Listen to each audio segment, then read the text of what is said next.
welcome to this wonderful episode.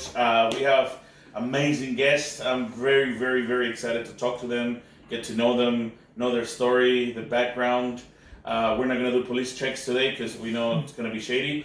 But please welcome. Please, guys, introduce yourself to the camera and to all the people that are listening all over the world. Hey guys, Uce Gang, 645. Have heaps of girls, magics. I'm Uce Gang and I'm a content creator who does comedy, and I'm also on a weight loss journey on my YouTube. So yeah, and these are some of my usos that help me record. So you guys want to introduce yourselves? Yo, my name is Alvin, aka aychpapi, originally from Hawaii. Been living in New Zealand since 2015. Yeah. I'm an aspiring content creator as well. Let's go. Let's go. Nice. My name is Sifo, and there's the guy with the salmon on the stomach. Show it, bro. Show it. No one's gonna believe it. There you go. That's the one. So chilling with those Uce Gang, and been helping me trying to start up my own inspirational TikTok content, I guess. So that's the one. Thank you very much, guys, for being on the podcast tonight. I know it's a little bit late and the weather wasn't nice to us, but we finally made it. I'm very, very excited, man. Look at us. Yeah. Who would have thought? Who would have thought? Well, to start off, I know we're all aspiring content creator, but here we have one of the biggest aspiring, stars right now in New Zealand. I feel really proud to, first of all, know you. That's the first thing that I want to say, bro. And second of all, already done some videos with you and all that stuff, and just feels amazing, to kind of like share that love for making people laugh. I think that's how I see it, the love for making people laugh, because it's not just being stupid on the camera, it's also getting that report from other people, and I'm very proud of that. And I think the first question is, what got you on social content? Like what decided, like, how does Uce Gang decided to, you know what, I'm gonna do this? Yeah.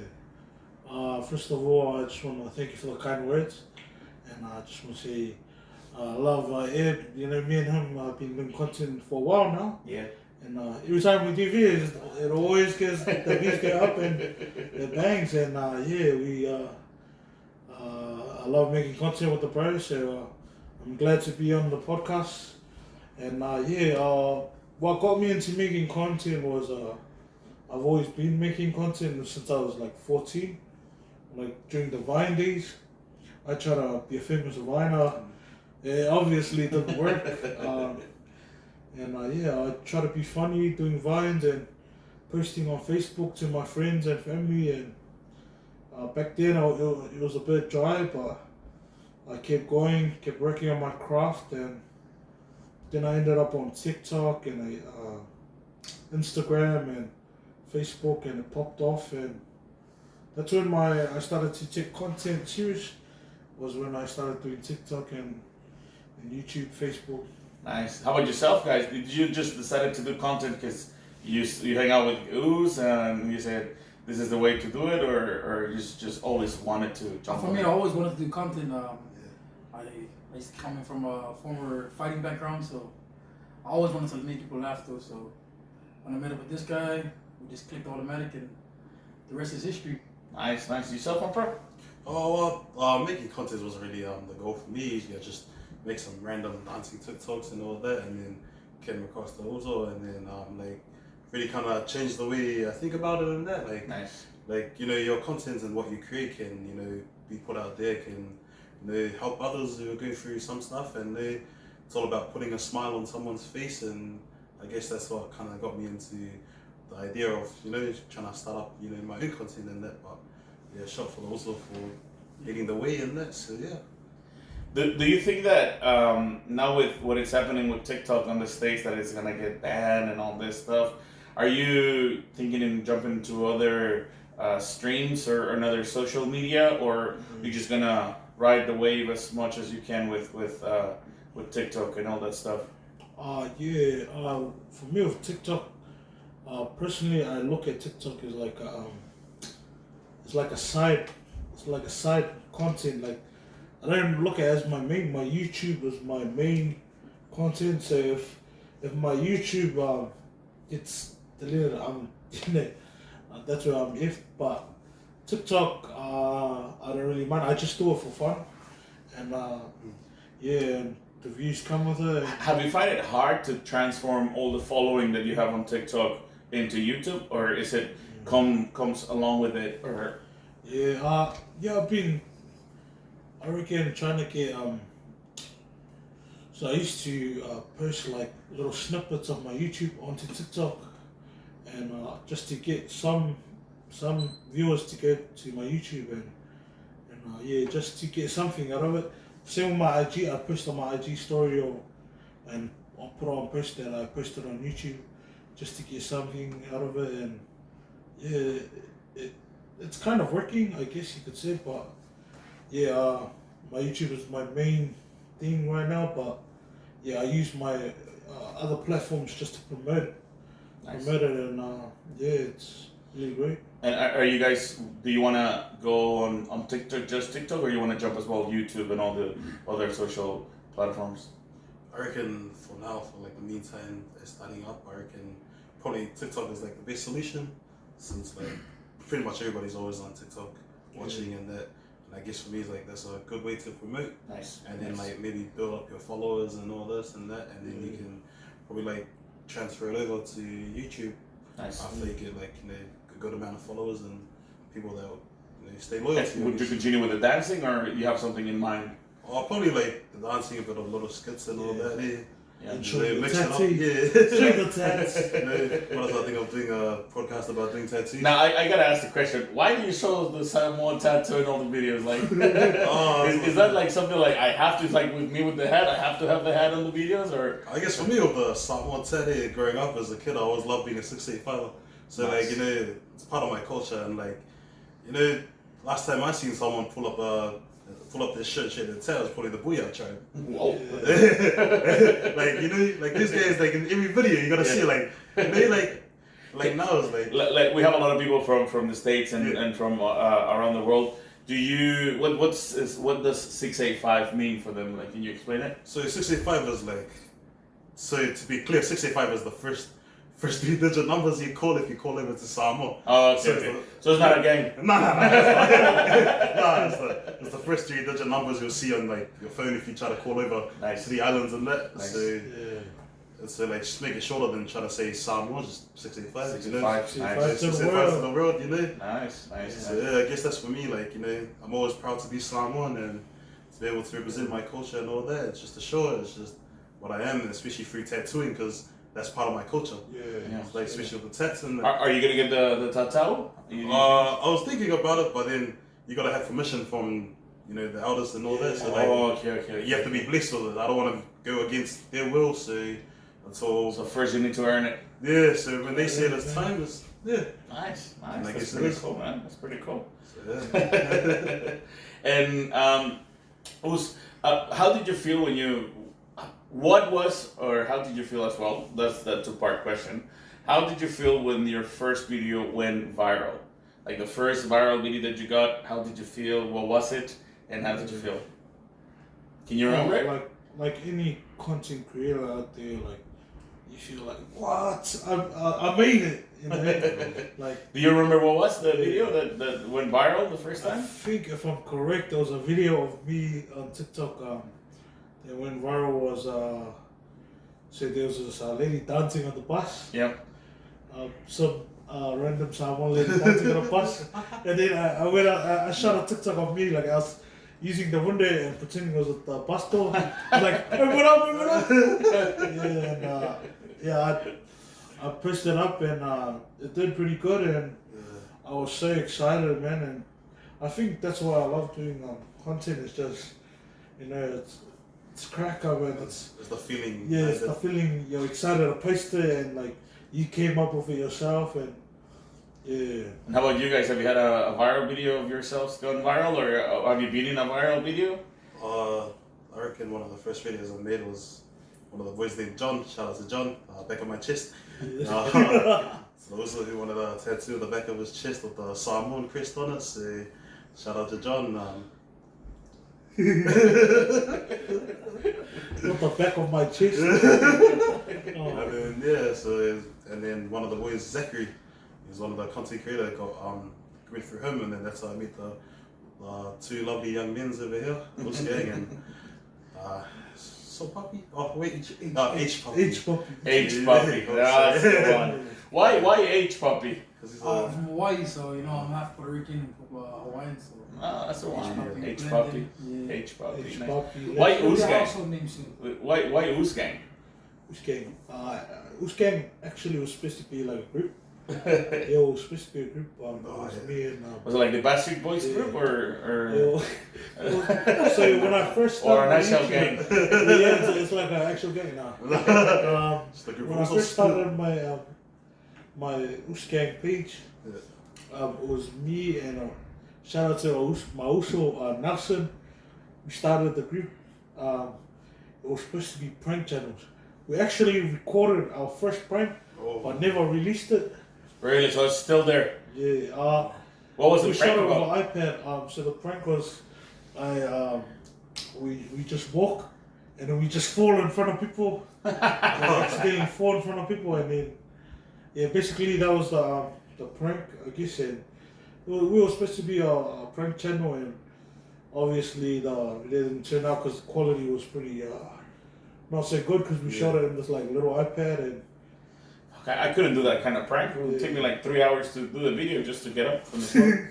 And then all of a sudden, my son Mauso Nelson, he left for Australia, and then it was just me. So I just went on with Uce Gang, Nice. I mean, like dubs on you for carrying it on and just keep on pushing through it, and then look where you are now. So. Yeah, That's good, man. That's good. Now, obviously. You've been smashing it with a lot of different content creators and all that stuff. Was it hard to connect with other content creators? um, Tell us the truth. yeah. Say their names. Be honest. Be honest. No, No, because for real, man, the first time I contacted him, it was like, yo, bro, I love your videos. And he replied straight away, bro. And he was like, yeah, let's do it. Let's go. Like, he wasn't like, I was very surprised about that. Like, same with Terrell, bro. Yeah. Terrell, when he sent me, I think he was the one that sent me the message, or I sent him a message. Either way, it was one of the, but he was like, here's my phone number, bro. I'll hook you up, like, come this, blah, blah, blah.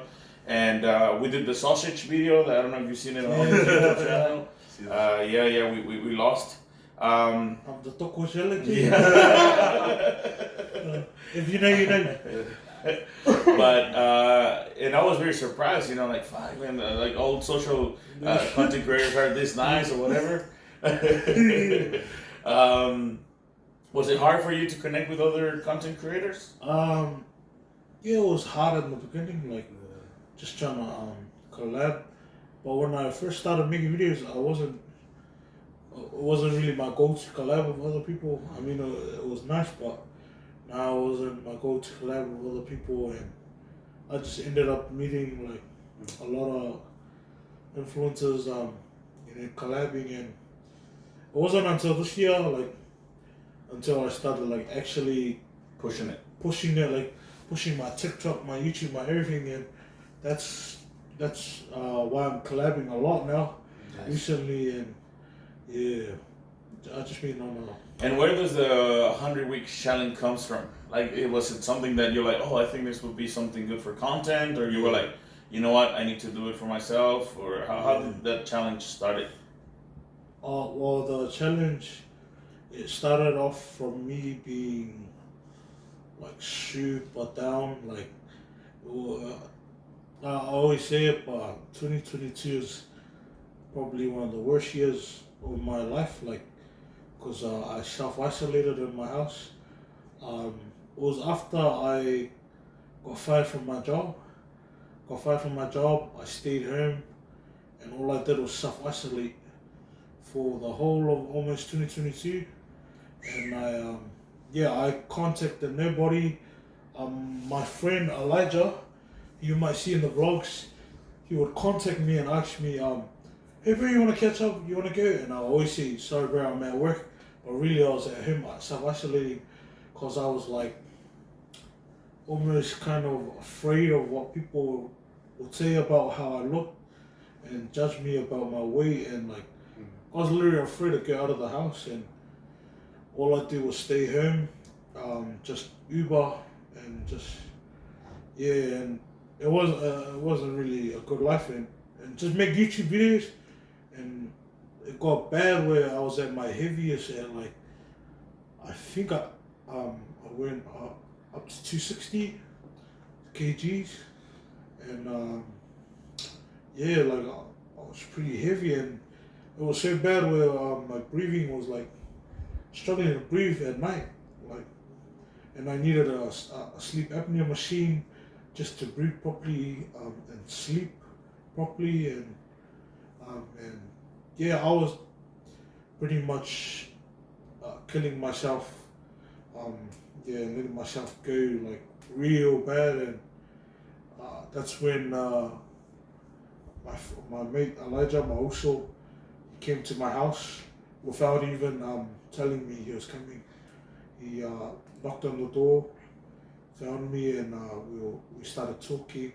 He opened up to me about his problems. I opened up about my problems, and from there, I just cried to him and told him everything. Like, nah, bro, I'm a mess. I'm struggling right now. I'm like depressed. And I opened up to him about everything that I was going through. Like, I was so alone, and I was basically self-isolating myself by myself, and I got no one. And that's when he kind of encouraged me. We like hugged each other, cried, and from there on, the next day was day one of me trying to lose weight on the YouTube journey. So that's why I started, all because Elijah came to my house, and I cried, and I told him everything, and I told him, and then we started this self-journey to lose weight. I'm still on the journey right now. Right now I'm at week 20ish. The videos come out late. How many kgs have you lost? So I started, when I weighed myself on day one, I was at 257 kgs. Right now I'm at 208 kgs. Ooh, man, nice, Well, man. 20 weeks in, 208. And like, there's beautiful. something I do want to touch on, like my Uce Elijah did for me. You never know what someone's going through, man. Like, just check on your Uce, check on your bro. Don't do the prostate exam. Yeah. That's a different thing. Yeah. Check on. Don't do those kind of Don't do check-ins. that. Just mental Yeah. check. Mental check, of course. Yeah, nothing physical. Yeah, but sometimes I do check on myself. Prostate exam. I've always tried it. I've never accomplished it. How do you do it? Just baby oil and just baby oil, or mayonnaise. Mayonnaise. Yeah, it's not chicken, bro. What the hell? Stuffing. talking from experience though. We're not making potato salad. What are you talking about? But yeah, basically that's how I just check up on your bros, man. Like, Yeah, man. Facts. It's always good to just check on your Uces, like, before it's too late. And I think if the bro didn't check up on me, I wouldn't be where I'm at right now. Like, I'd probably, I don't know, I don't even want to think where I'd be at if the Uce didn't check up on me. So yeah. Obviously, I'm also a big guy. Do you still like fear that you're gonna go back to that point? Like, has that fear come up to you? Or Yeah. how do you manage it? Yeah, the fear still creeps in of that I could go back, but right now I just don't see me going back there. Like, I can't visualize myself going back there. I mean, I'm not gonna lie, there are nights where I might stuff up, but it's all about the next day getting back up. Yeah. There's gonna be nights where you like have a cheat night, or like you stuff up and you eat something bad, but it's all about getting back up the next day and Pushing doing it, yourself. because if I give up after failing once, it's just it's not really a diet. It's more of a you're just trying. Yeah. But yeah.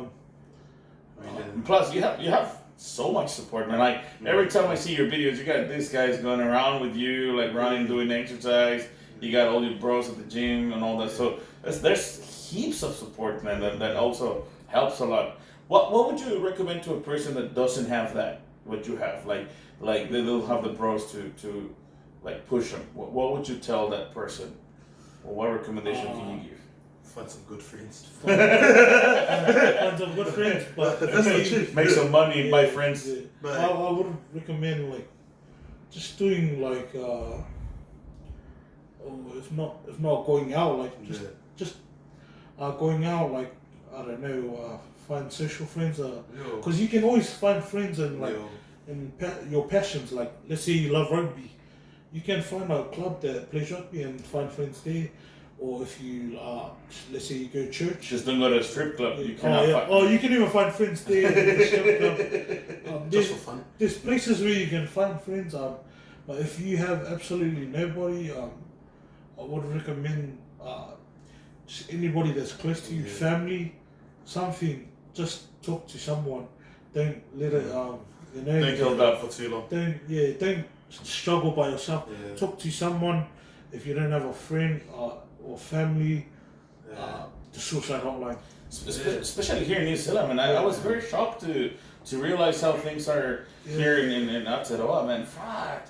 I was very surprised. Like, what are you guys are complaining about? You have a beautiful country, like, but you know, you never know. Like, you never know how things are, and it doesn't matter how beautiful the country is or how peaceful or whatever. You know, because I come from a country where you don't have time to think about those things, bro. Like, you have to be hustling all the time, you know, all the hustling, because things, you know, they're gonna eat you up if you don't do it.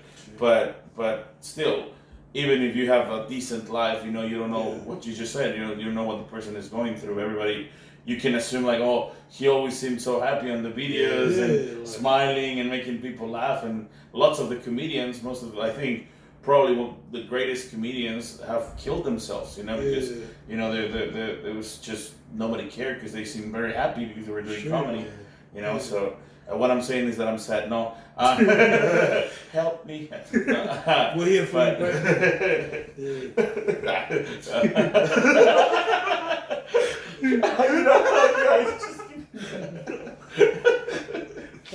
No, but for reals, I think that's amazing, bro. You're doing. I think honestly, coming from a guy that has to, I've been on the journey of losing weight for probably since I came to New Zealand and met Pice.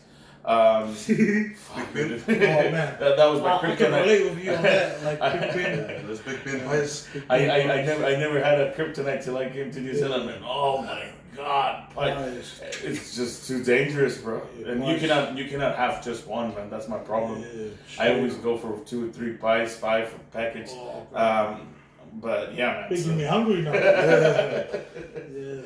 And how do you see yourself in 5 years, guys? How do you see yourself in 5 years? Do you have a plan, or just going with the flow? Are you thinking about something to be changed, something to be done? God willing, I hope that I'm at a healthier weight size that I want to be at. That I'm traveling the world, doing stuff that I didn't believe I could do last year. You know, just being adventurous and I guess. That sounds like masturbation. I do that every night. But yeah, I hope to do it. What about you? Yeah, getting pretty old, so no time to waste. I just want to.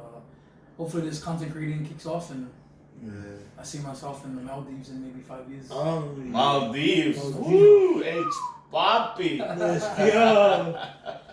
He's going. I was like, I'll just be in the Maldives. Just casually saying, it's just like a normal thing. You go travel yourself.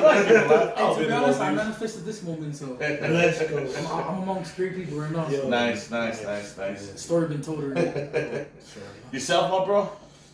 For me, there's still a big life ahead of myself, and I don't really focus on what the future in stores. I just leave that up to God. Nice. Nice. I live for today because you know tomorrow's not promised. So whatever comes today, I'll face it. And the present. Yeah, because you know the time I have now, I can never know. I might not wake up tomorrow. But like even if I do wake up, that's a blessing. But like that sounds like a speech when you you're about to kiss a man. And you're like, you never know. We could take our clothes off right now. I guess what I'm just saying is just focus on what I get the mayonnaise. Yeah.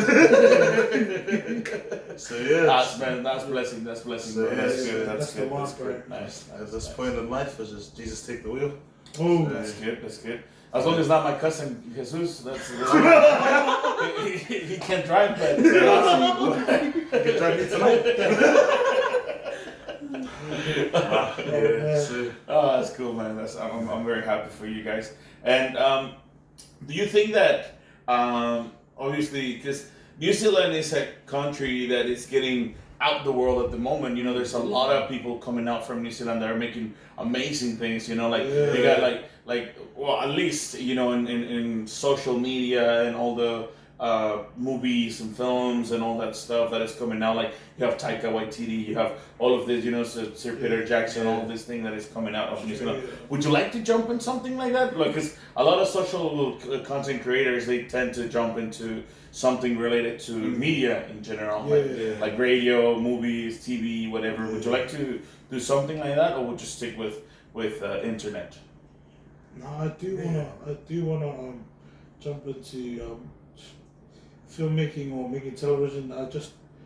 That's a goal of mine. It's always been a goal of mine. Like since I was young, I always make movies and not make movies, but like what kind of movies?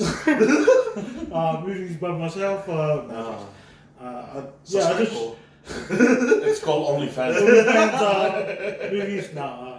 I always like with my little cousins and that we would always like just make action movies and and we think what a man physical action. Not that type of action. Not in the shower action. I wouldn't know. But yeah, I'd always try to make movies when we were young, and that's something I think anyone would love to do. And I actually did my first TikTok short film. Oh, nice. That's entering. You should see it. It's on my TikTok, but it's beautiful, man. Yeah. Honestly, man, because remember we had the chat, bro. Yeah. We talked about it. If it wasn't for the brand, I wouldn't have made that short film.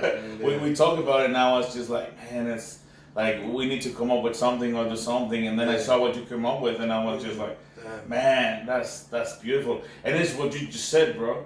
Mental health. Yeah. You know, it's exactly so. It hits home. You know, it like the way that you portrayed the whole thing.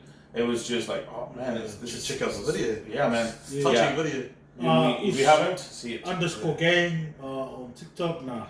Yeah, it's a very good short film. To be honest, they kind of that touched me in a different that way. TikTok. I just wanted to enter the competition just to not only show off my talent, but like just speak on the situation of like unspoken stuff behind the scenes. Unspoken stuff behind the scenes, like we all have people that we've lost. Everyone can relate with grief. Like we all lost someone, and I just wanted to create something where it's like you don't know it's coming, and that's pretty much death. You never know when it comes, and it just hits you like that. Just never know that. And I hope I don't hurt your ears clapping on the microphone, but it just comes out of nowhere, and that's what I wanted to portray on the TikTok short film. That it's very unexpected, and when it happens, like, because you know when you're in the moment, you're not thinking about that it's gonna come, but like that's just something to point in mind that it comes at any time, and so always appreciate the moments that you are living in right now. The qualifications of the interpretation. Nice. Yeah. How do you coming up to that topic? How do you come up with ideas? Like, do you write it? Do you think about it? Do you see something like, or you see someone doing it, and you're like, oh, maybe I can change this and make it myself, or How do you get inspiration for your videos? For my videos, I guess it's some of them are, I guess you could say, experiences, stuff that I could relate to, or not even that, just jokes in my mind that I think of, and then I just try to execute it. And, Do you think about it much? Like, because I've seen a lot of the TikToks videos that you come up with. They literally just feels like you just grab the phone and you're just like, I'm gonna say it. Yeah, basically, whatever comes to my mind. I don't have the lines, but I just do it. You know, Just press record. And just press record because I have the idea now. Yeah. Now it's just time to execute the idea. Would that be a persona or that's just you? There's a lot of people like they have their own personalities on their social accounts, and then they're completely different from what they are. Are you what you expose to your videos? That's who you are. Yeah, I guess that I could say that's me. Just that type of humor where it's like you make your jokes on yourself and like almost like you're joking on yourself. My jokes, I can joke about myself. Like I don't. Really Nobody should feel offended because it's just it's just me joking on myself. Yeah. And Self-deprecation, man. Self-deprecation. yeah, self-deprecation type jokes.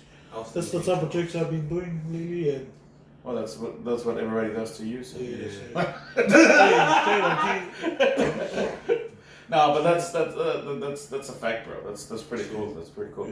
Now you said comedy. Would you ever like to jump on a stage and do it, or just do it behind the camera? I've only done it a few times.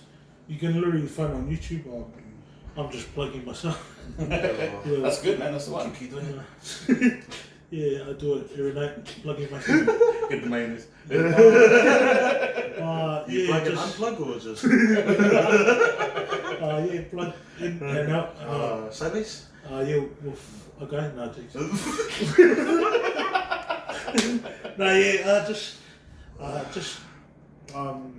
I'd love to just do it. Just do it. I'd love to jump on stage again. Right now I don't know. I guess I haven't done it in a while, so I can't really just jump back on. I gotta reset yourself. It's like me. I just can't jump. just jumping. That's good, man. That's good. But, that's good. Right now it's I'm just taking it easy on comedy, I guess. Nice. But if I'll be keen to jump back in anytime. I'll just have to take it serious because right now I'm just doing YouTube, so I'm taking that serious. But you never know, man. Yeah, you never know. Exactly, you never know. Should I take a step to the What about you guys? Do you have like any plans to do besides social media? Like, would you like to do something else besides just the content that you're gonna be creating and or you are creating? I was always thinking about acting. Like I've always wanted to be an actor. Because I felt like my whole life I've been acting, so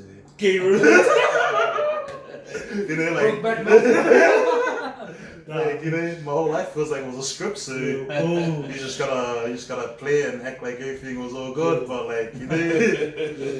thought about it. Can we act out a scene?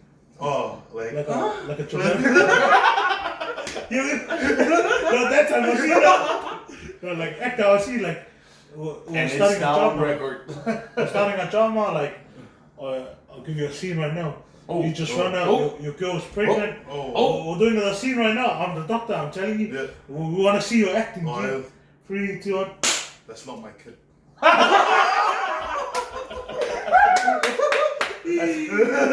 That's a very practice. He practiced that. That's not All right, now let's put Uce on the spot. Oh, on the spot. Ready for the scene? What's my scene? Yeah, so your scene you'll be kissing a dog. You're making love to a dog. And you're gonna use aychpapi, yeah? Can I have a partner? Give me action scene. And I'll prove my let's go. Okay.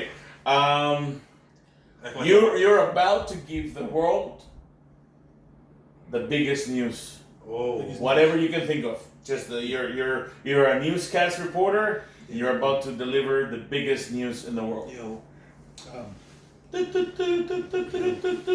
Special request from Uce Gang. a phone.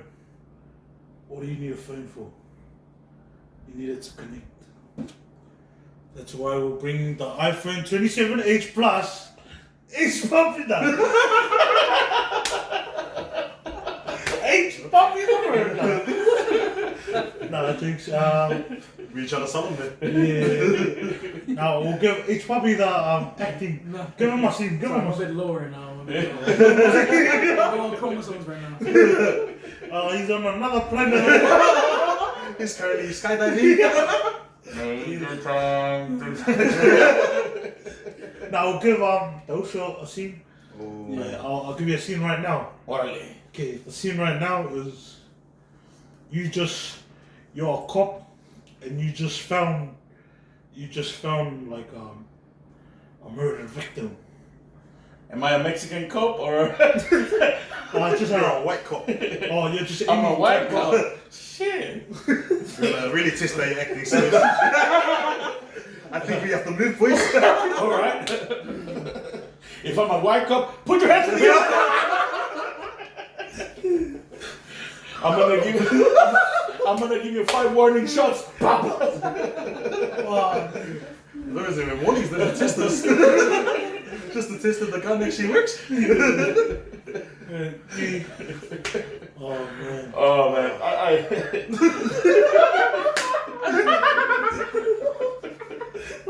think the white cop took his role too serious. I think Ed took the role too serious with that. That's okay. that's a good way to get cancelled. We're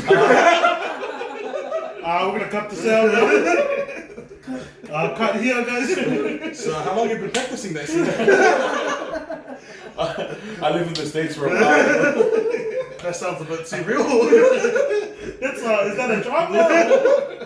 Is that a documentary? Oh man. Oh man. No, but for real, man. Like this is one of the funniest things that ever happened to me here in New Zealand, bro. Getting stopped by the cops here in New Zealand, bro. Bro, I was like, cause in Mexico, man. I'll tell you how it is, man. In Mexico, they're the gangsters, you know. The police are gangsters, bro. They literally, bro. You pray to all the gods, bro. Not just one. You have to pray to all of them. Are they like trying to act like they're the law or Yeah, something? if they want to get you in trouble or they just want to, you know, because I'll tell you a story. This is a really cool story. One of my good friends, man. He used to be he only smoked weed and he liked to eat mushrooms, bro. This is a kid, bro. We were kids, bro. We were like 17, 18 years old, bro. Like we were pretty young. Was he skinny? And Was he skinny? Yeah. He was skinny. Yeah. It's, you know, your average hippie guy. He was studying literature in the university. You know, that kind of criteria stereotype guy. And he always we would just get together on the corner, bro. And he would come by and he would just ask us for a beer or something. And he was a nice guy, so we would always give him a beer or whatever. And then one day we didn't see him coming by for a beer. And we're like, oh, I wonder what happened to him. And then the next day he didn't show up. Next day nothing. And we're like, where's this guy? You know, like, maybe he disappeared or something. And then after like a few months we saw him.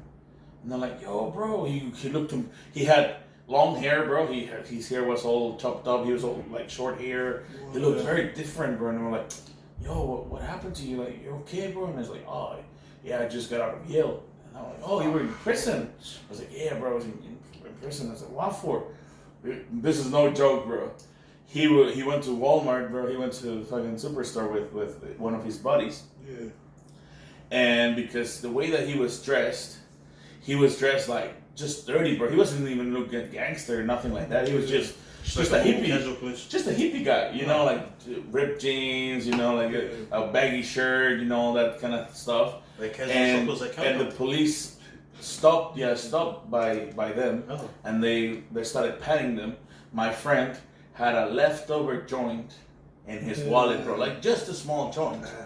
And his friend, that's where they fucking messed up.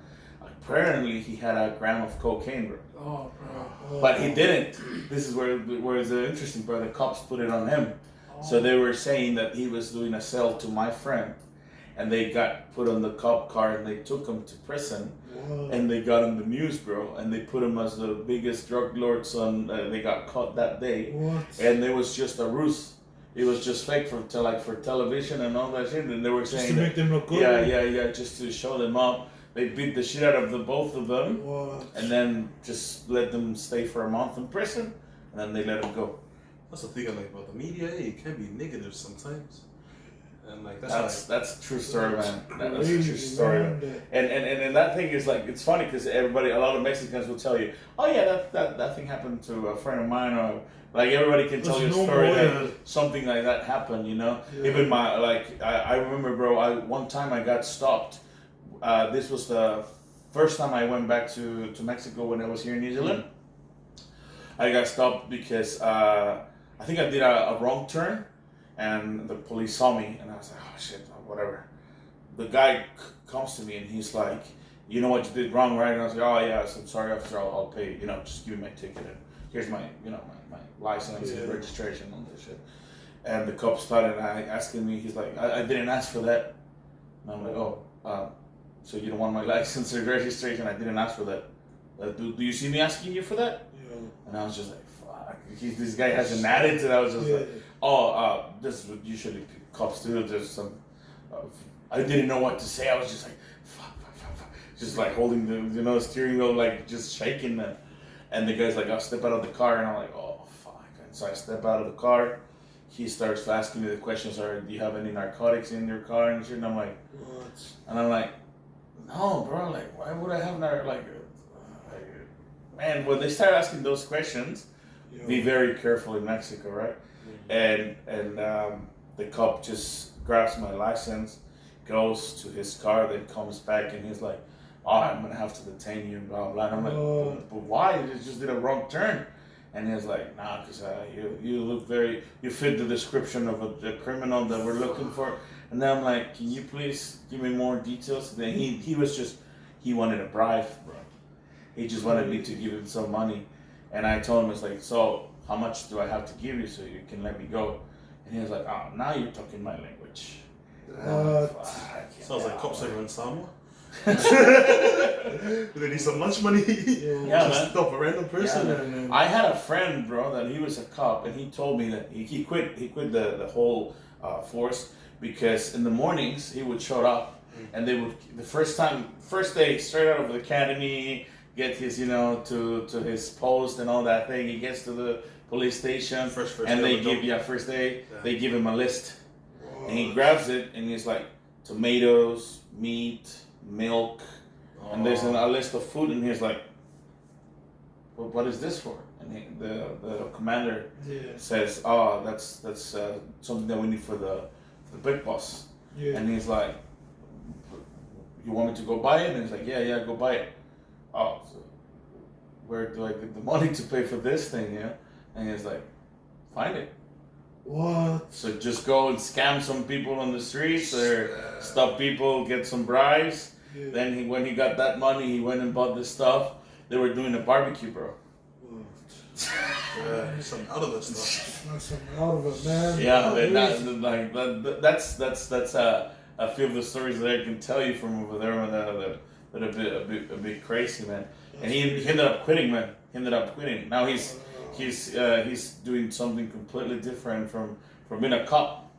Now he's I cannot say what he's doing, but just all the best. Good luck. I wish him the best. We haven't found him. No, he disappeared. But yeah, man, it's so when I got stopped here, I tried to be cheeky, bro. It was a very cheeky situation. We went to Christchurch and we were gonna try. It was me, my parents, my wife, and kids, and I wanted to save some money. So I rented a small car instead of renting a big car. I rented a small car so my daughter would sit on my dad's lap instead of putting her in her seat, So I said, fuck it, it's all right. Nobody would notice. Next minute, Get pulled over. I got pulled over. But the police officer, man, shout out to him, man. He was beautiful, man. He was just like, come, just step out of the car, and he got me in the police car. Now I'm like, that's us. I'm already reading the news. Mexican fella gets convicted in New Zealand. No. He was just like asking me questions, and he's like, what are you doing over here? And I was like, oh, we're just traveling. And he's like, you know that you're not supposed to have your kid like sitting like that. And he gave me just, you know, the reasons of all the stuff. He was very kind and all that. He was like, this, you're not supposed to do that because you break this law, blah, blah, blah. I'm gonna give you a ticket, and you need to go and change the car, get a proper car from the rental agency. And can you do that? And it's like, yeah, officer, I'll just do it right now. And I was like, okay. I'm not gonna give you another, because he was supposed to give me 2 tickets. One, because my daughter was like not on a car seat, and second, she wasn't wearing seatbelt. So that's 2 tickets. And he's like, I'm just gonna give you a ticket for this one, just because this just literally just happened. Go do it. You're not in your country. And man, I've never felt safer in my life, man. Unless you're under suspicion of drugs or someone else. Yeah, man. But that reminds me of when me and my cousin, we were driving out to my cousin had he didn't have what do you call it? His license was suspended, so he wasn't allowed to drive. But me and him, we decided, bro, let's just go out for a cruise and cruise Aotearoa, because it was during the games. And nothing wrong with it, you know. I was like, oh, yo, let's go. Just during the parade time. Yeah, during the parade times, we were just driving around, cruising, and then the cops literally stopped us. They caught us, and they said, we're either gonna tow this car, or someone else has to drive you home. And I told them, I'll drive. I have my learner's license. Is that okay? Like, I was acting like, is that okay? I got my learner's license. And they said, okay, that should be good for you to drive the car. And I didn't have any license at all. Like, I had no license. But they trusted you. But they trusted me because I was a good liar. The That's lesson of the story is he's just lie. Lie to the cops now. That's a good acting. There's some cops you do get away with it, and then just some are just really. Well, they're so nice, man. Like I every time I hear like, oh, cops here, and I'm like, bro, cops here are the nicest I've ever met. You know, I started working in construction when I first came to New Zealand, and I used to work right in front of the Sky Tower, bro, where the convention center is. That was my job, and I don't remember what happened that day, but we had to break concrete, and I ended up dirty. I was like just covered in concrete and mud and shit, and it was raining. And I used to take the bus right in front of the Sky Tower, bro. And there's a lot of homeless there drinking and and all that stuff. And I remember, bro, that I sat on the bus stop, and I have a talent that I can fall asleep anywhere. So I put my headphones, bro, and I was just like listening to music. And I look at the bus, when is it gonna show up? And it said like 20 minutes wait, and I was like, oh, all right, should be fine. And I'm like looking at the time and I fall asleep, bro. I literally fell asleep on the bus stop. And then I got up by someone kicking me on the foot. They were just like not like hard kick, it were just like just to wake you up, like. And I woke up, bro, and I saw this massive Samoan cop, bro. Like he was fucking like 3 meters tall, bro. Probably Tongan. But he was just fucking tall, man. And I was sitting down, so he even looked taller. And I'm like, what? And he was like, he was asking me for my name and address. And I'm like, what? And I was like, name and address. And I'm like, sorry. And I took off my headphones. Like, excuse me? It's like, name and address.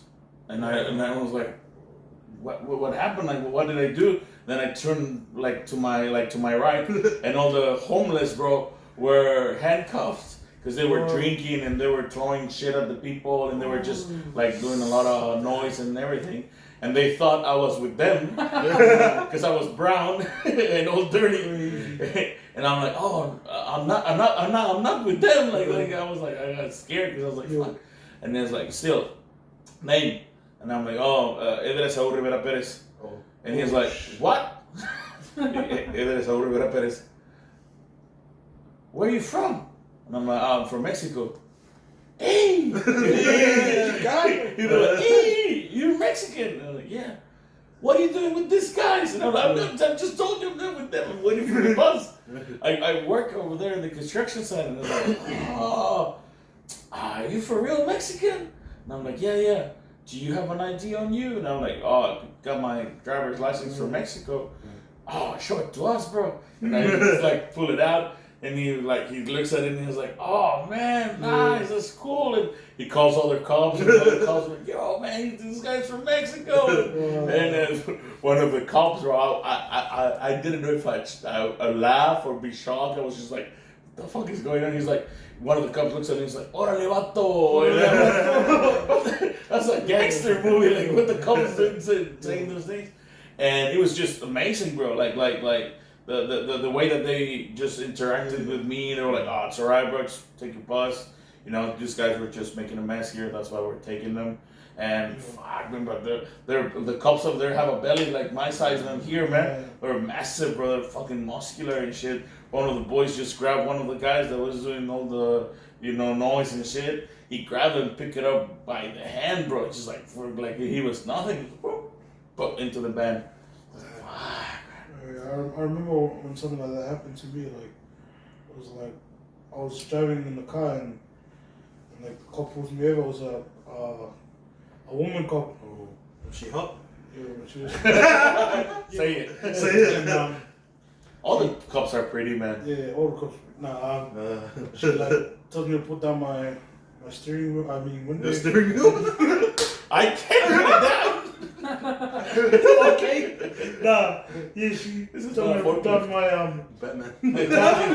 my car window, and then like all of a sudden like next thing goes, I got her number. Then I wake up because it was a dream. Then I woke up because it was a dream. It wasn't real. Nah, but yeah. Sorry for interrupting. I just had to input my little fake cop story. Oh man, you just reminded me of oh man, this is one of the best jokes I've heard. I used to be a professor in Mexico. That's my career. I used to teach at the university back home, and I got into a program to teach doctor students they were actually already doctors in the hospital. So I would go and teach them in the hospital. Hospitals over there, they have private and they have public. So I would go to the public ones to teach the doctors. And we were talking about car accidents and all that stuff. And man, those guys have like a lot of stories of people that show up, with car accidents and shit. And everybody was just telling like really like sad, scary stories and shit. And then one of the doctors, he's like, yeah, it was I'll give you I'll explain the joke, right? So I'll tell you how it is and I'll explain the joke. He's like telling us a story. He was driving on the highway. He was doing 150, 120 on the highway, and then a wheel just came out, and we were just like, oh shit! Like a wheel just came out, and 120k. That's a pretty fast, and it was just like, and then to give you an example, in Mexico, the love handles, we call them wheels. And he says, and then I put it back and I started driving and I'm like, oh, fuck yeah. You motherfucker. You just remembered of that joke, man, like, with your story. There's always one guy here. There's always one guy. Everybody's taking it serious and then all of a sudden someone farts. But speaking of how you say farts? Sad and scary. Oh, okay. Yeah. Sad and scary. You got any scary stories? Like actual good stories? Because I have some. Like good story. Yo. Nah, I'm just, every time I turn off the light, I run upstairs here. I just don't look back. Yeah, I can just relate. Turn and run. Turn and run. Just turn and run. Yo. In Samoa, when I was at Samoa, they'd always talk about like stories because my village, my uncle's house, it's like pretty like filled with spirits in there. And, Good spirits? Or? I don't know, man. And this is one night I slept in one of the rooms and I swear I woke up in the middle of the night and I looked and there was a shadow, a full-on shadow, like just sitting down just sitting down right next to me. Where I closed my eyes and I started like, I was like, what the heck? Nah, that can't be something. I went and turned on the light, nothing there. And like, when I went and told my my uncle, my dad, they're like, oh yeah, that's some spirits. A little bit of heads up. Yeah, like, and they say like, yeah, you see stuff at like night, and like my dad would tell me there's one time he woke up in the middle of the night, and he saw an old lady like swallowing the ground, like an old lady, and she was fingering the ground and like sweeping the ground, and like he would see stuff like spirits in there, and when I saw what I saw, I got so scared, and I went up and turned on the light and it was gone, and like it was stuff like that. I was like, I think the thing of Samoa, like there's always like each villages and each places, every family has their own family ghosts and their own stories. I reckon for our family, so my uncle, he said that when he was young, the only reason why he built his house like where it is now is because apparently just like skeletons, like just people's craniums, their head will just roll down and go to the ocean, have a shower and come back and roll up. Damn. And like he said, the only reason why he put his house there is because that was the story his grandma used to tell him. And then he tested out the theory, and then he says one time he woke up and like his sheets was wet, and he didn't know how it got wet, and like the doors and all that, but like from the door all the way to like the way that goes all the way to the sea, like it was just wet, and it was like buzzing out, because like Samoa has a lot of ghost stories of like you know, there's rules in Samoa. You don't single your hair at night. You don't brush your hair at night time. You don't look at a mirror. You don't look at a mirror. That's why my parents, they you always cover the mirror when you sleep. The mirror when they sleep. There's like stuff like that Samoans like, you're like. Is it superstitious or is it like just for good luck? I don't think it's good luck. Yeah, it's not good luck. That's it's not good more of, because Samoa's like, even though Samoa's like, were like religious people, yeah, but like before that it's just it was straight. It's demonic. Yeah, demonic stuff. Demonic stuff. And like they used to practice witchcraft. And it's just out of it. Like, and it was out of it. Because I know in Samoa, like I know some of my auntie's house, they still cover up their mirrors at night time. They just put like a sheet all over it, and like and you don't sit on a like someone's grave at night time. And it's just scary. What about Hawaii? Nah, in Hawaii there's a lot of ghosts as well. Tell us about those night marches. There's night marches. Long story, but there's always a lot of ghosts as well. Yeah. I've been to Samoa as well, so I know what they're talking about. Yeah, like nice. There's stuff that you don't you shouldn't. I think it's every Polynesian island. We each have our own. They have their own. It's kind of superstitious. It's kind of real, but I experienced some ghost stories as well. Because like our villages, you like have to kind of like ask for permission to be able to swim in our beaches and that. We had a few guesses that it's the same story. They see a fish, they follow the fish, and you drown. But the funny thing is, when you stand on our beaches, the water's only up to here, and it doesn't make sense. How do you drown in the water that it's only up to like where my stomach is? And like most of the people that came visit is just dead. Same story. They saw a beautiful fish and drowned. Which is, so I guess you kind of like have to ask, you know. I'm from Mexico, man. We got so many stories like that. But the one that I can tell you that happened to me was pretty. Till this day, I'm like, I don't think nothing happened. But the big city is called Guadalajara, right? But I'm from a town called Tonalá. Tonalá was the indigenous population. So when the Spanish conquistadors arrived to conquer all that area, they usually, what the Spanish used to do, they had two options: either kill all the natives or change them to Catholicism and keep them as slaves. Wow. So it was either way. But the problem with these natives that were there, they were descendants from the Aztecs, so they were warriors, most of them. Yeah. So they put up a fight. They put up a fight against the Spanish colonizers and all that stuff. And in the end, they end up losing.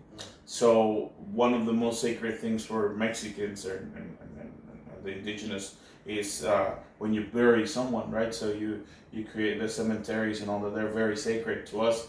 That's why we have Day of the Dead and all that. You know, all that. So these guys, to the Spanish, to delete the whole thing, they would build, you know, houses on top of the cemeteries. What? They would there was it was like the palace of the emperor that was the emperor of the natives, and they put a church on top of his palace and all that, like all that sort of things. So my father comes from those colonizers. Here's where it gets interesting. I'm adopted, so I don't know where I'm from, right? Oh. Yeah, I'm adopted. But my dad is a blue-eyed white demon. he's Spanish, and yeah. Is this your actual dad or your? No, my adopted dad, and he can trace his lineage all the way to the conquistadors, bro. Like his family is from the colonizers. Yeah, he can trace it all the way to them. Anyway, long story short, the colonizers usually would carry a priest, you know, to transform people to Catholicism, and the priest that came with them was trying to avoid violence, right? So he was telling the Spanish, don't kill nobody, just let me talk to them. I'll try to, you know, make them on our side and all that stuff. So there was this the ancestor of my dad, that he was really into bloodshed and all that thing, so he started killing everybody, and he got cursed by the natives there. This is where it gets really interesting, bro. I don't know if it's still a curse or if it's genetics, if you want to go now into scientific stuff, but the curse was that your descendants, till the bloodline finishes, will die of horrible deaths. And all of his family, of my dad's family, die of cancer. Oh. Everybody, bro. Everybody gets cancer. Aren't you adopted then? Oh, you're alright. Hopefully. You're alright. If it's genetics, I'm good. If it's curse, I'm fucked. Yeah, man. So, and they would, and my dad used to have a house where the cemetery was. Oh. So I remember one time he would rent a house. Nobody would last in those houses, bro. People just, they would like start making weird noises. Noises. Like in that house, the last time I was in that house, man, my wife got pushed.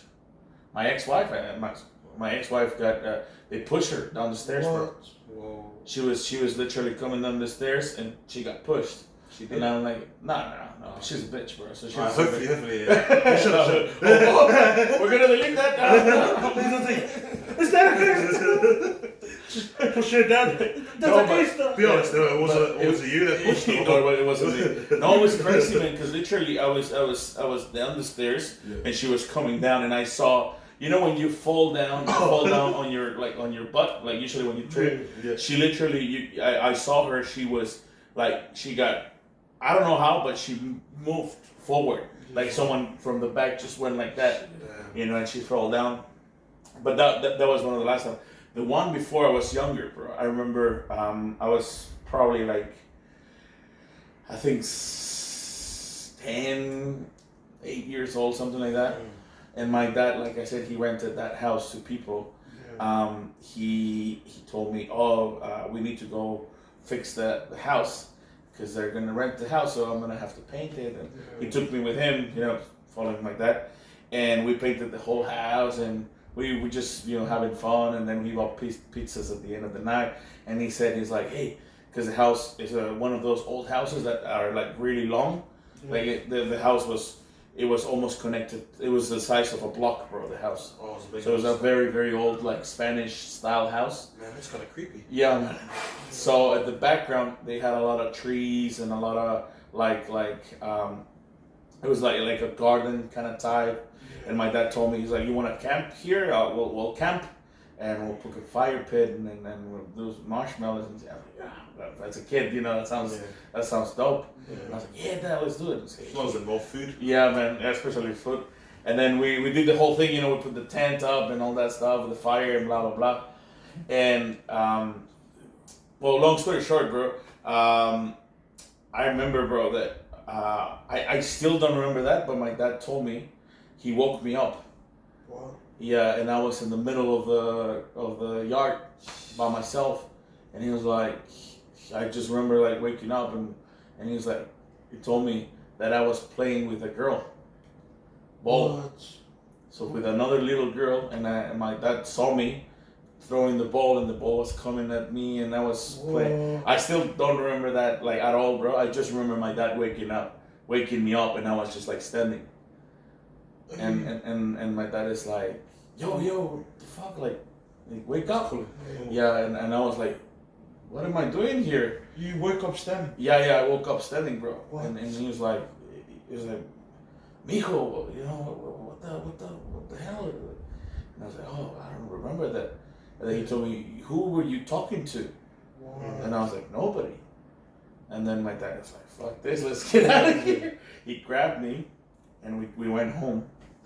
And then we arrived to my mom's, so like where I grew up.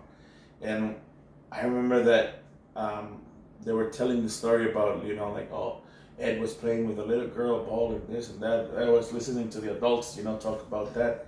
And same, the uncles were like, yeah, she plays all the time, all over the houses and shit like that, and things like that. I was like, damn, bro. It was pretty crazy. Yeah. And then in that same house, we had a few experiences. I had a rock band, and my dad, to avoid having us at the house practicing, he kicked me to that house. Told my bros, yeah, you know, you go practice in that house. So no joke, bro. We would be playing, and they would the noise, the sound, like the speakers, would get disconnected. One time, bro, we were shitting ourselves. That's when we like, fuck this, we're not coming back to this house. We left the mics on. We left the mics on because we had the drums and the guitars and the mics and all of the stuff. We left the mic on and connected to the big speaker. We started listening someone speaking, bro. They were speaking, but we couldn't understand what they were saying. They were saying words. And my bro was like, you hear that? And he's like, what? Someone's talking, bro. I don't hear that. And he's like, yeah. It's coming from the inside the house. And I shut myself because people tend to steal stuff in Mexico, you know? So I thought, fuck, bro, they're stealing our instruments, you know, run! We were outside because my dad didn't allow us to smoke inside the house. So we would have to cross the street and smoke across the street. So the smoke didn't go into the house. They're like, fuck, someone got into the house, they're stealing the fucking... And we started running, opened the doors, nobody was there, man. And we're like, fucking hell. It's like, well, dude, let's go. But yeah, there's a lot of stories, man, that in Mexico that involves that kind of thing. There's a cemetery that is very famous. It's called Panteón de Belén, bro. That place is cursed, bro. Like cursed, like cursed, crazy, man. Like there's a story. One of the most famous stories is that Nachito is a kid that he was claustrophobic, bro. And claustrophobic is like when you cannot be in small spaces. Yeah. The kid, he was like very sick. Long story short, he died.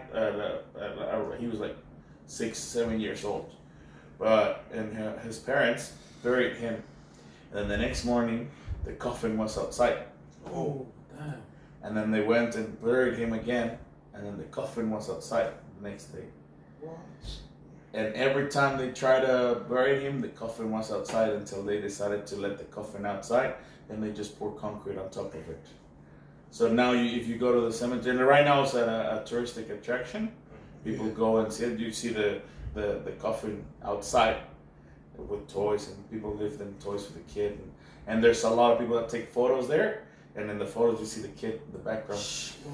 That's creepy. Yeah, man. That's creepy. There's a lot of stories like that in Mexico, like really crazy stories. Crazy. Yeah. I think my cousin told me a story of the night of I think it was the night after the tsunami in Samoa in 2009. Yeah. Was it? I think it was the night they went back to the. They said my cousin said at night because they live close to the beach. Yeah. And when the tsunami happened, they all ran up to the hills, and they said that night they heard like from the beaches, they could hear screams and of people yelling, screaming like help, help, and what they believe was like spirits calling out like that passed from the tsunami, and that my cousin said he heard it himself like that night, and he was wondering what it was, and it was the night of it was the day of the tsunami, and man, that stuff was creepy when I heard about that, man. So many losses, and Yeah, like rest in peace. and they could hear it at night, like the screams. That's creepy. Yeah. It's crazy, man. Like even when I was a teacher, bro, at the hospital there, Damn. I didn't know, man, but I was next to the morgue. Like my classroom, Yeah. the wall that I had behind where I had the whiteboard, Yeah. it was the morgue. So all the bodies would they would be dropped there, and I remember, bro, that hospital is really fit. Because the thing is that the problem with Mexico is that Mexico is a very old country, bro. Like the years, like it's I think that hospital has been since it has like 300 years, man. That hospital, like it's that old, like really old hospital.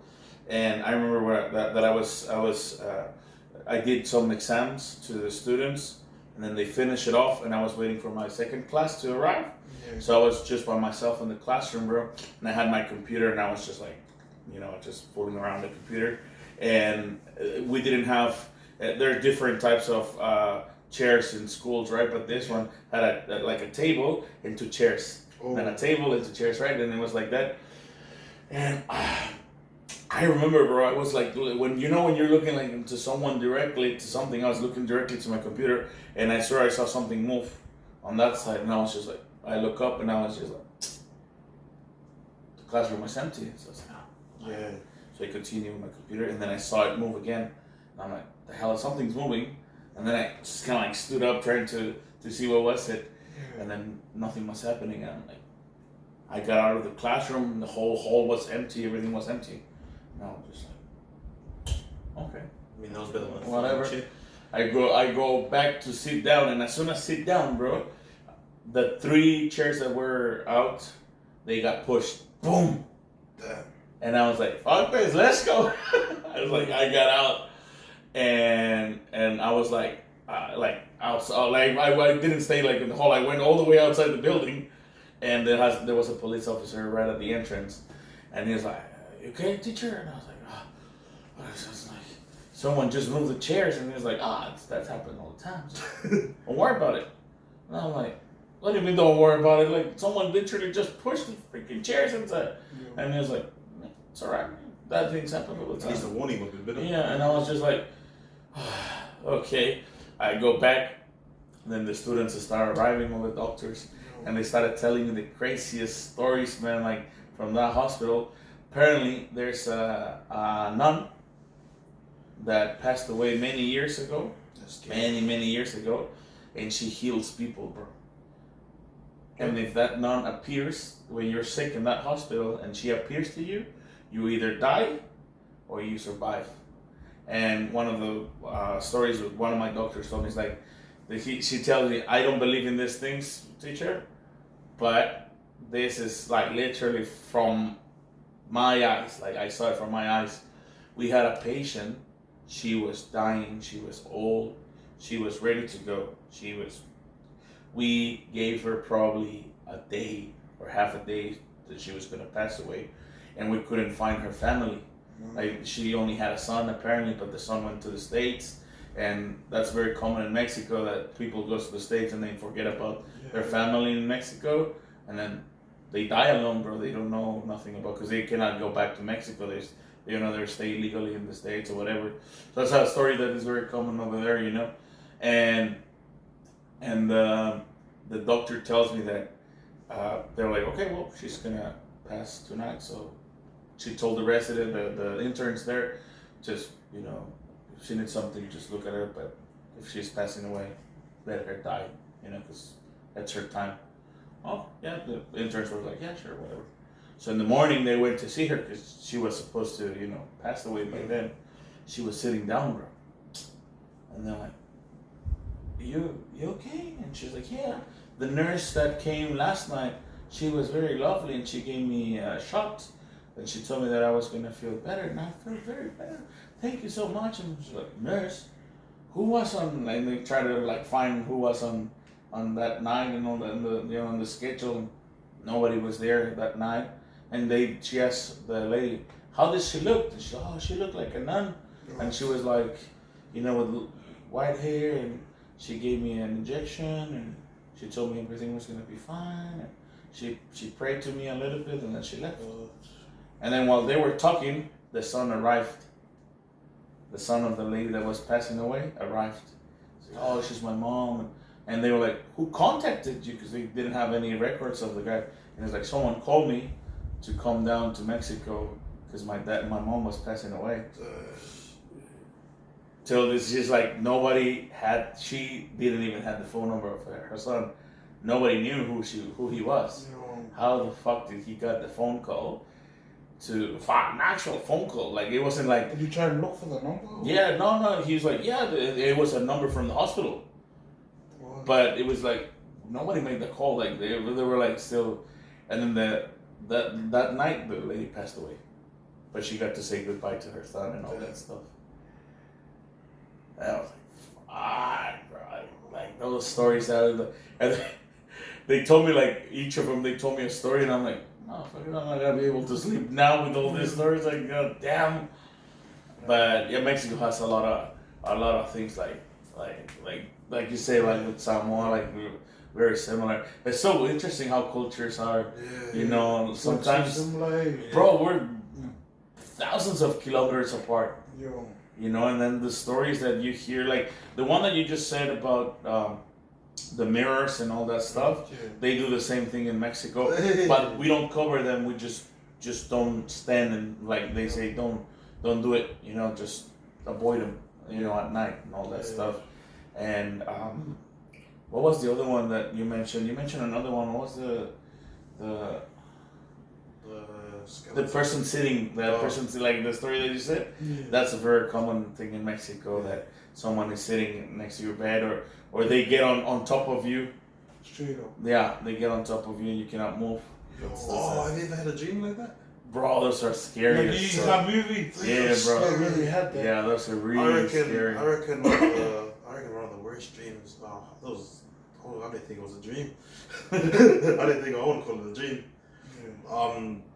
I was just like, my eyes are open, my body cannot move, like just like frozen, like paralysis. Yeah. And then all I saw was just a person dragging me to a pit.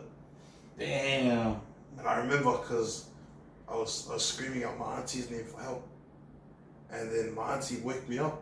She goes, "Why are you screaming?" I was like, I was getting dragged into hell. And I was like, that was mad scary, because the person that was dragging me, just the person did not have a face. Nothing. It was just like a shadow, just grabbing me. And then, do you have anything like for the highways on the motorways or back in town? You have any stories like that? In Mexico, we have one that it's even a movie, bro. They have a movie. Could you just turn off the Yeah, turn it off. Turn it off. That's all good, bro. We can.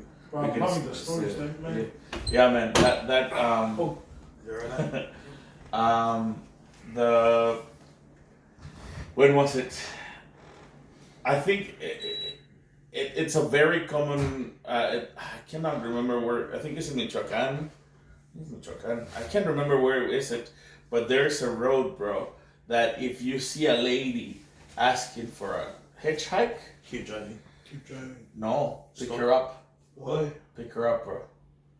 Pick her What up. happens if you don't pick her up? You die. What? Yeah. That's just scary. Yeah, man, and it was a very it was even on the news, bro. Like this person picked her up and all this stuff, and then the lady told him, "Oh, just drop me off here." And when the guy, like where he dropped her off, a car accident happened. So if he hadn't stopped, it would have been him in the car accident. What? Yeah, there's that one. There's another one that don't stop. Another one. So you don't know, like, motherfuckers, should I stop or not stop? Like there's a story with one that you're not supposed to stop, and there's another one where you're supposed to stop. I stop, I get killed. I keep driving, I die. So like, that's Mexico, bro. Mexico in a I remember nutshell. this time, like, my family's left the house, and it was just me, bro. Like, I was scared as. Like, it was just me and him, and like, bro, I was about to sleep, and then I heard a noise. oh damn. I heard a noise. I was like, nah, it's just me and him. That can't be like. Then I tried to get back to sleep, but act like, nah, I'm just hearing stuff. Then I heard it again. I was like, nah, I'm gonna look, check it out. And then I hear, oh, it's just the phone of my brother. Like, seriously, this was like a couple of like weeks ago. It was like a couple of weeks ago. I just went for a walk to the park, and I was playing on the swings, and then I was just being bored. And then I came home. Nobody was home. It was just me, and my auntie is left, and then I don't know. It's just me, just in the kitchen cooking my food, eat, and then I just walk upstairs. I went to my room, and then I heard some random noise playing, and then it was my little cousin's iPad, and I was like, oh, it's just the iPad going off, and then I just locked my room, chilling there, and then I was just hearing these like kids noise playing, like kids just playing, and that like it felt like it was just right next to my room, and then I called my auntie. I was like, who's home? And then she goes, what do you mean? We all left. We took the kids. And I'm like, are you being dead serious? She goes, yeah, what's wrong? I was like, then who's playing? Because the kids' room is right next to mine. And I said, are you home? Or like, my auntie got pissed off at me. And then I called, like, I keep calling her phone. I got like so scared, and I was like, there's kids playing, and then made it worse, the iPad that was downstairs was going off. And then they got home. I went to see if she wasn't playing any pranks, and they just pulled up to the house. And I was like, where were you guys? And he goes, oh, we just went to drop my uncle-in-law off. And then I was like, who was at home? She goes like, no one. And I was like, well, I just heard kids and all that noise. And then the husband just goes, oh, you mean like those noises? I hear that all the time when I'm playing downstairs at night time. I'm like, and he didn't want to tell me. He didn't want to tell me. And he goes, oh no, these are normal. Like this sounds like a kid, like sound like kids crying and that. Like he said it's normal. Because every time he's downstairs, like early in the morning, because he's always on his game, and like he said, he hears those noises, but it's normal to him. No, you made me. A friend of mine, bro. This is, I think it happened like, when was it? I think it was like 2-3 years ago, just right before COVID. Yeah. A friend of mine, he tried. But he quit it. He was trying to become like a Twitch streamer kind of thing. So he got a whole setup, with the microphone, cameras, and just to play video games, on Twitch. And he would have different cameras, like from different angles to like see him play, and then another one in front of him to see, to record for YouTube and all that stuff, to do all his streaming. And this happened in Mexico, man. He fell asleep, just like, well, he wasn't streaming, he was just recording some videos of him playing and all that stuff. Oh, the cameras were still rolling. The camera's still running. Someone broke into his house, bro. And you could see the person stealing stuff behind him, and my friend is just like in the chair, in the gaming chair, just like fucking sleeping. And then the guy that it was like grabbing, like, because my friend had like how most streamers have like sculptures, big Funkos and all those like toys, and he was grabbing all that shit and putting it in the bag. And then the guy turned to see if he could grab like the computer or something, and then he saw the camera recording, and you could see the guy, he's just like, oh fuck. He just like slowly goes back and takes the whole shit. He didn't realize till he started watching the video when he was editing and the whole thing. He's like, fuck, someone broke in and he didn't even notice. And he was lucky enough because the guy I don't know if you like you could not see, I don't know if you can see it on the video or not, but I think he had a gun. What? So it was like, man, imagine that shit would have gone south. Because over there they don't care, man. They just like shoot you. You know, it's cheaper to shoot you. Yeah. So, but yeah, those stories are crazy, man. Those stories are really crazy. But that reminds me of like my worst feel. It's like freaking choking. Not honestly, like Then swallow. I swear, 2013, I took a bite of steak. Oh. I started choking. I swear I couldn't breathe. And Finish as a demonstration. yo, like I started like choking. Dude, you know what's weird? What's funny, dude? What? It's like I stood up, like I try to be those ones where I don't tell anyone. I try to act normal, like but I was choking, and I try to walk away from the table. It was stupid. Why did I walk away from the table with my fans? Like I was trying to act normal, like I wasn't choking, like walk away from the fans. But I should have told them that so they could do that. No. And I swear that I thought I was getting thoughts in my head like, this can't be it. Gee, like. For like honest, I swear for a minute I thought, is this it? Was this the end? Is this the end? No, I swear, and ever since that experience, I've just never like, I've you can ask anybody, I have never eaten steak since 2013. You'd never catch me eating steak. Not even steak and cheese. Oh, yeah, maybe steak. No, but that's not really Busted. Got you there. That's not really steak. Like as in like a full-on steak. Where you have to cut it up and it's hard to chew. Was it like medium rare or was it fully cooked? Like it was fully cooked, I think.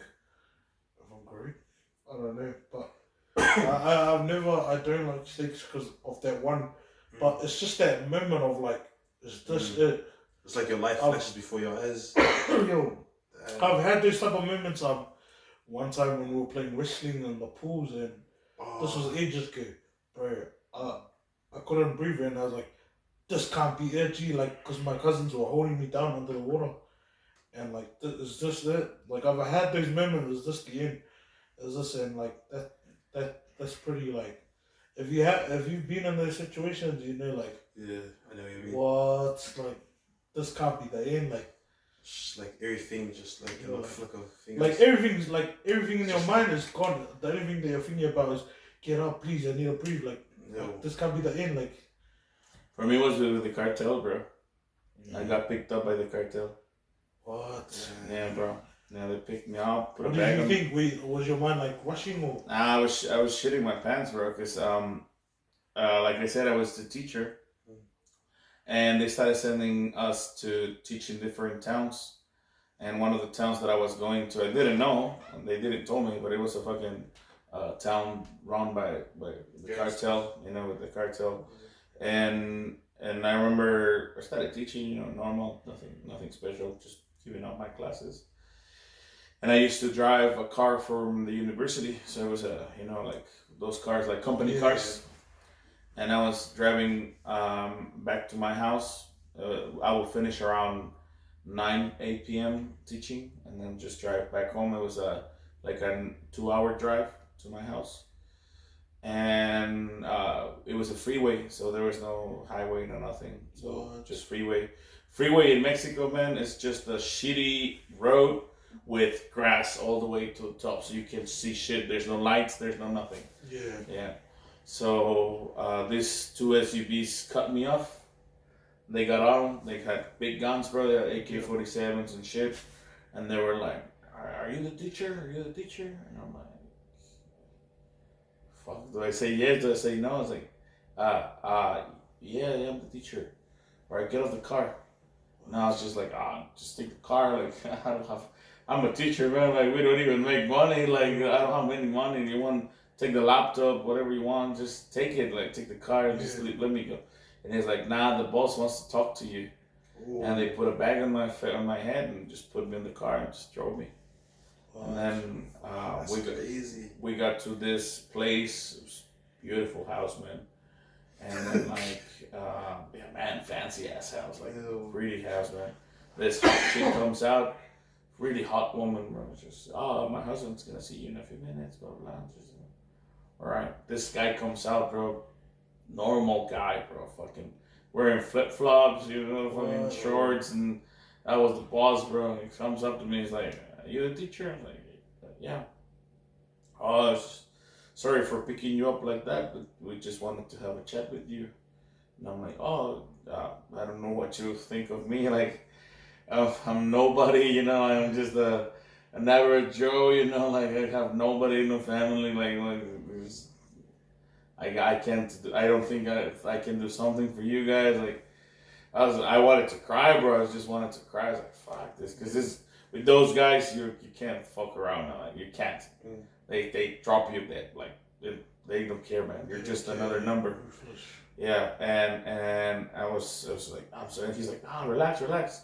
I just wanted to ask you if you could teach my kids. And because they don't go to public school, they go to private school, so we get a teacher to come. But we heard that you're a pretty good teacher of English, and we want you to teach our kids.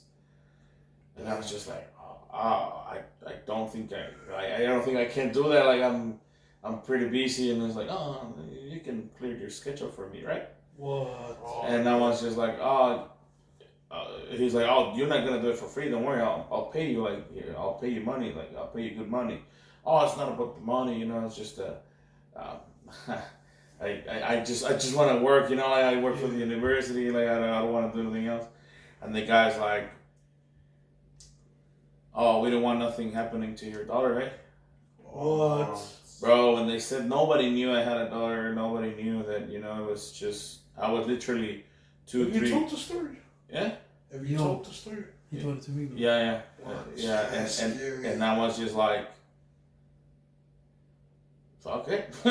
When do we start? You know, as soon as he said that, they say that te tienen bien ubicado. As they have you located, you know, they have you on they know who you are and what you do and all that stuff. So I started teaching the kids, and until the guy got killed, and I was cut loose, man. That was a lucky shot. And when that happened, man, I started looking to get out of the country, man. Dang. Wow. So did you take his wife or? I'm not sure what happened to the wife. I don't know what I don't know what happened to the kids, but the guy got killed. Wow. And that was it, man. Was it an assassination or was it just? Yeah. It has to be, yeah. The choppy set off. Oh, Yeah. Crazy shit. Do you hear about that's some real gang shit right there. the Mexican dude, the social media dude? The El Pirata. And he started like He got killed in my hometown, bro. That's And he said because he did the wrong joke, bro. He you know, the problem with social media in Mexico, bro, you have 135 million people just in Mexico, man. Just in Mexico, 135 Don't see that million, video bro. today. You imagine, that's how much. So you can make a good, decent following over there, man. You know, you know, bro. My hometown is the size of the amount of people that live in New Zealand. You know, that's how much people there are. You know, and this kid got very famous because he was drinking bottles by like he would grab the Johnny Walker's bottle and he would drink it straight, and he would act just dumb. And then he became really famous because of that. Someone recorded him drinking that thing and just snorting cocaine, and everybody was ha ha ha ha ha. You could tell that he had a bit of a problem in his, like he wasn't a smart kid, you know. Yeah. So people were making fun of that he wasn't smart, you know. He was not to say that he was dumb or he was retarded or whatever, but he wasn't. He wasn't all there. Yeah, he wasn't all there. Right, He was not a smart. Something was up with it. Yeah, so people were making fun of how he was. And then he just started getting a lot of fame, bro. People just were laughing and enjoying what he was doing. And he started doing a lot of like YouTube, Facebook, all that stuff. And then music in Mexico is something very important. And you got music for drug dealers, bro. We call them narco corridos. And a guy about a group that plays that kind of music hired him to be in one of the videos of the band, and he was just banking, man. He was doing good money, and they would take him to parties, and he would just be like saying some stupid stuff and making people laugh. But the problem is that he believed it. You know, he was being legit. That's what people would make fun of him. They're like, oh, come on, man. You thought he was real about that. Yeah. And then in one video that he posted, or that they took of him or whatever, they were like, oh, you're not afraid of this drug lord, blah blah. Now that you're coming to Guadalajara, and he's like, he was all drunk. You know, he was all high and shit. He started saying, oh, that guy, he doesn't. I don't give a fuck about that guy, blah blah. And then during, I think it was a live or a video on Facebook. I don't remember where he was. Someone just commented, like, straight up. The comment shows, you can actually Google that shit, man. It say there's a video. So like, well, you better not show up here because we're gonna kill you. That's what the comment said. And then a lot of people started, like, on Twitter and everything, started commenting in all his videos. Don't come to Guadalajara. You're gonna get killed. Yeah. And he didn't listen. He showed up to Guadalajara. 17 bullet holes. What? Man, though, he really was Tupac. And did he go there drunk or? No, he showed up to a He bar. just showed up there. And they called the boss probably, and they say, hey, here's the kid that you wanted us to kill. Kill. Do you reckon it would have changed the situation if he had apologized, or? Nah. There's no apologies. Nah. So these guys are really. Oh, I'm sorry. There's a mistake. Those guys, man. Really, they gotta have a better understanding. He was on drugs. If you appear in their radar, bro, You're gone. yeah. So, Yeah, there's no way to stop it. And they don't care, man. They literally, they don't care who you are, how famous you are, if you're a politician, singer, whatever. They killed a lot of singers, bro. A lot of famous singers. I was just about to say, because there's that story of the dude that sings, and he got a note a while ago. Celino. And I love that story because not only did he saw the note, and he could have just ran away after he sing that note, but man sang the song of his life. Like, he just kept singing, like, Yeah. and what's cool about, you see in the video, like, he's sweating, and like you see him get the note, you see his real reaction. Yeah. And it's like it's a real video, like, you can find it online and like of him finding out he's about to die, because they give. And There's probably like 6 stories, like 6 to 10 stories like that in Mexico. Really famous, like real famous. That one's really famous because the guy was literally, if not one of the biggest singers and songwriters for that kind of music. Yeah. And the note that they told him is they told him, do not sing this song because I'll give you the explanation of how it goes. If you're a drug dealer and you make a lot of money, you go and pay an artist to make a song about you. And then they write a song about you and then sing it and play it. That's very normal over there. So this guy had a song about a rival of one of the drug dealers that was there. And he said, you better not sing that song of that fucker. If you sing that song of my rival, I'll kill you. And he didn't care. He just started singing. He sang the song and he got killed. Yeah, man. Mexico. We always say that Mexico, if you're born in Mexico, man, you're born in you know how games have easy, medium, hard, extremely. Mexico is a fucking other level, man. Like if you make it out of there, man. Congratulations. Yeah, man. Like that's just a success, man. Now imagine coming all the way from there to New Zealand. Bro, it was beautiful, man. Like for me, I think just.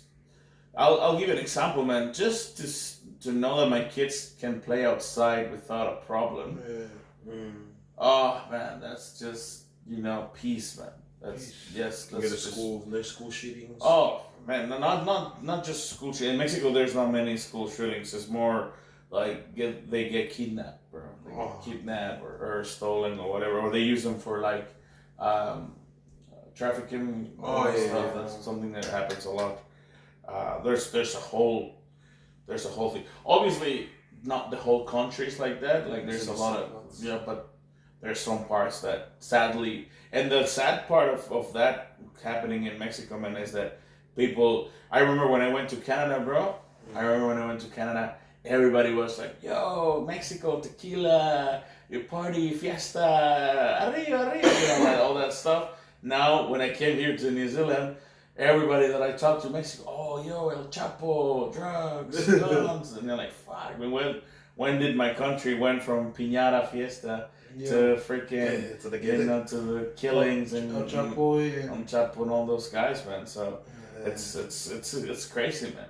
So I always tell everybody from New Zealand when they told me, "Oh, bro, I just wish that we had some more gangster stuff here in New Zealand." I'm like, man, you have no idea, man. Like, honestly, the peace that you have here is just, it doesn't have a price, man. Yeah. Like, honestly, it doesn't have a price, man. Like, you have, I remember last time I just went to Mexico, man. I went this Christmas. I went to Mexico, man.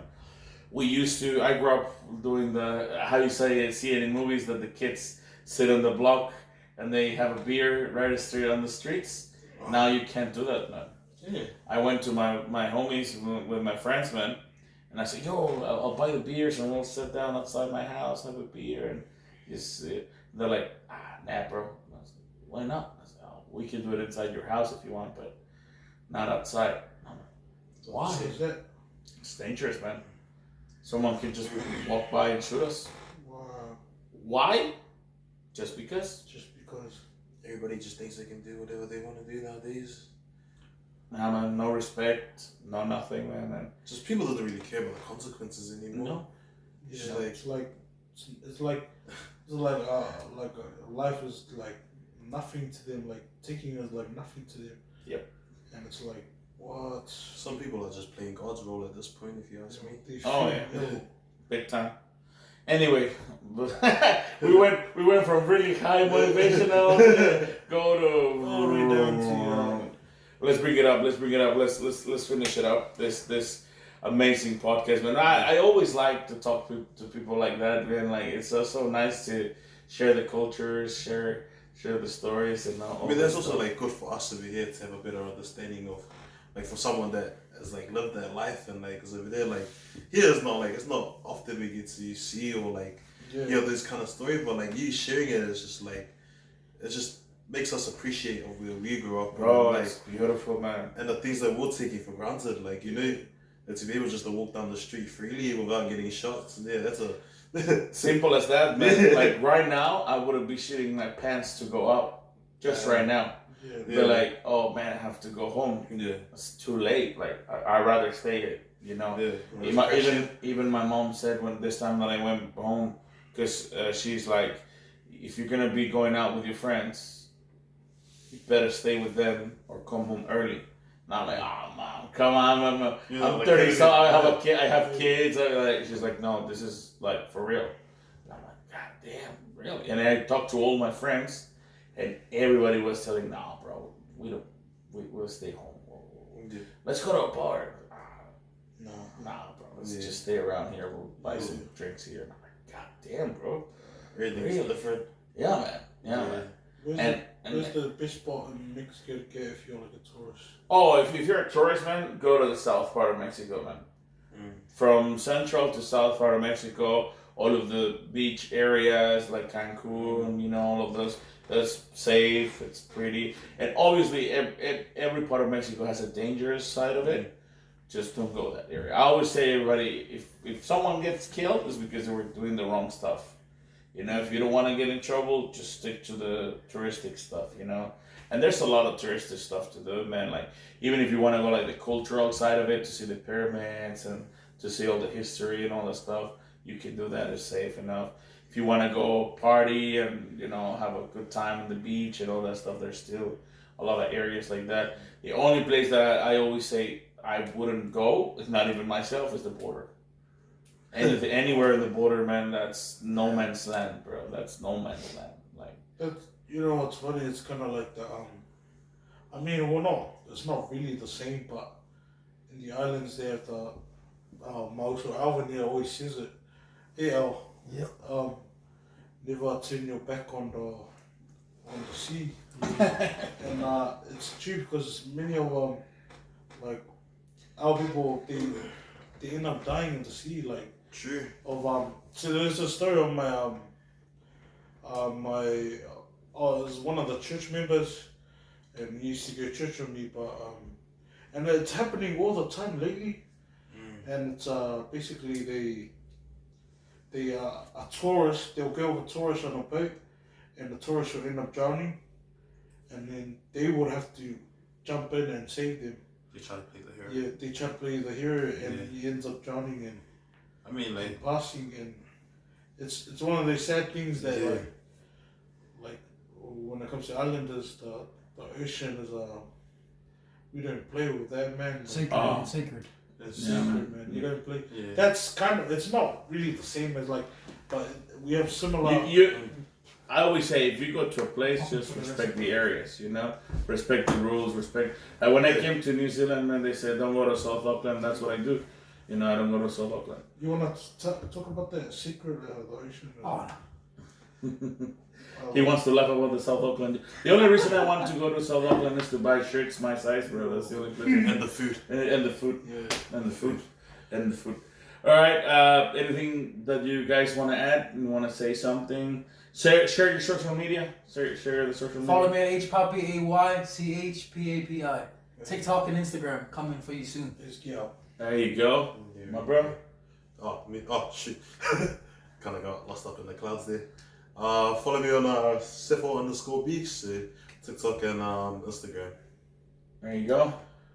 Follow us, Uce Gang, on YouTube, TikTok, Instagram, and just give us OnlyFans as well. It's coming soon. But just give us a follow, and also make sure to subscribe to my also Ed right here. Or if you're listening to the Spotify, hit the love or whatever they call it. The triangle. Yeah, the follow. Boom boom. Thanks, Ed, for having us. No, Me and this guy's thanks so much, guys. Just to wrap it up one more time, I want to thank you guys for having me in your place and sharing all the stories and sharing your dreams and hopes and some personal stories as well. It's always really fun to hear. I hope we can do it again. There's a lot of we can even do some different topics. Well, we can even get followers to tell us what they want us to talk about. We can. Yeah, man, that'd be really cool. Just get a section of people just telling us what to talk about. Maybe we can do an acting. An acting session of just us pulling out things and be like, you need to be this, you need to be that.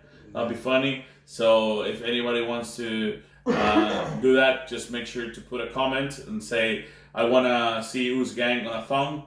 And coming soon. We just need to lose some kgs for that to happen. Definitely. Because I'm pretty sure that happens to him when you wear a thong, it disappears. I wear a white thong, and then take it off and it's brown thong. Have you seen that one with the Simpsons, bro? With the Homer tries thongs, and he puts another one, and just sucks in. Yeah, that I have one that I haven't found in the last few years. But yeah, just make sure to give your sections, and we'll definitely bring it up to you guys, whatever you want to see us doing. Yeah, thanks so much, guys. Let's end it off with a song. Yeah. What song you want to? Which one you want to go with? Should we do the Polynesian song and just sing our way out? Start us off. Ready for free. Earth angel, will you be mine? My darling dear, I love you all the time. I'm just a fool, a fool in love with you, baby. Oh. Let's go.